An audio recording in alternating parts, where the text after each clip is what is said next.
Well, we had a sneak peek preview of Microsoft's Surface back in November and saw how it can be used for retail applications and providing innovative customer interaction. Surface provides a table-like display that responds to touch, natural hand gestures and placement of objects including digital cameras, mobile phones and even business cards.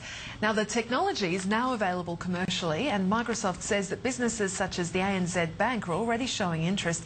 And for more, Michael Kordahi, developer evangelist for Microsoft Australia, joins us now in the studio to tell us some more. Michael, good to see you. Just remind us again quickly of the technology for those who missed. So what Surface is it's a coffee table, but instead of just a coffee table that you put stuff on, it's actually a computing device as well. So the idea behind Surface is you now have this table that is alive with pixels and can interact. So multiple people sit around the Surface and up to 50 touch points, so you can all touch it and do stuff with it. And you can also place objects on it. So say you had a book or a magazine or a coffee cup, and as soon as you place it on the table, that coffee cup comes to life and we can do stuff underneath it. So it's bringing social computing almost to a new era. Now, I know you were also talking last year about the involvement with Lonely Planet and the demonstration that you did with them.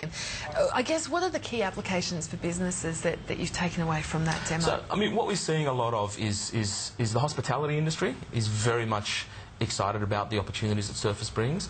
Retail industry, absolutely as well. I mean, the Lonely Planets one's it's a fascinating example. So, you know, Lonely Planet's building these stores around Australia, and what they wanted to do was think about what happens if the furniture became alive. What happens if the furniture was part of the shopping experience?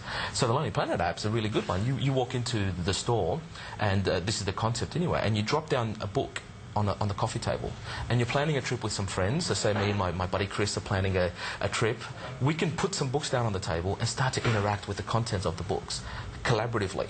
So the objects kind of come to life, and the data comes to life as well. And then we can take that and go onto our laptops and continue that experience. So it's this idea that the experience in the retail world shouldn't stop at the store, and that it can continue on to your home PC or to your phone. Has it been deployed anywhere yet in Australia, the technology? So today's a big day for us because it's been publicly announced that you can buy one in Australia. So we actively have a bunch of partners and customers working with us on them. ANZ's actually deployed one. So ANZ's built an app that's a game. It's in one of their foyers in Melbourne, and you can go in there and interact. And for ANZ, it's about innovation and it's about brand recognition. It's about affinity with ANZ as you play with their game. So probably one of the bigger ones around is the ANZ one.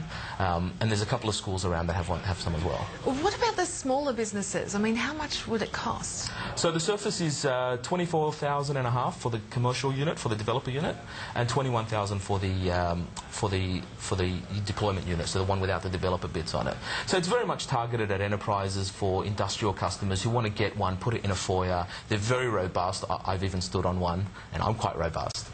So they're designed so that they're kind of industrial strength tools. So I would say that it's a decent investment both in terms of software and hardware. And the idea behind them is, you know, that they're designed for public spaces with lots of traffic. What is the future then of this technology of Surface? Well, so the name Surface is quite interesting, isn't it? So the idea that now a coffee table is a surface. Your phone almost turns your hand into a surface. I think the future is in this idea of natural user interfaces, where we start to interact with technology, but it's not only with a mouse and keyboard and a screen. That's kind of a little bit restrictive. The future looks like surfaces anywhere that you can touch. You know, we're a little bit out from that. The technology exists for that today, but the idea is that you'll be able to interact with objects and surfaces, not just coffee tables, but phones and laptops and kitchen PCs and the whole kit. And how soon do you think? Oh, that's a tough question. So I've seen the research bits today. If you look at some of the stuff Microsoft Research has done, we've got projection surfaces, we've got devices that you can touch from the back, so touch screens that you don't touch from the front, that you touch from the back. But it's really, there's two big levers here. There's the commercial, there's the innovation, which, you know, we work very strong on, but it's the commercialization. You know, how do you make the stuff available and, you know, and put it into production? So who knows when, but it's the good thing is we're seeing it in increments. As you know, as time progresses, you start to see things like Surface, things like phones with multi-touch start to appear. So the future kind of gradually creeps up on us. Michael, it's been great to hear about it. Thank you so much for coming in. Thanks for having me. Michael Kordahi there from Microsoft Surface. That is all we have time for on this edition of Tech Report from the team here. Thanks for your company.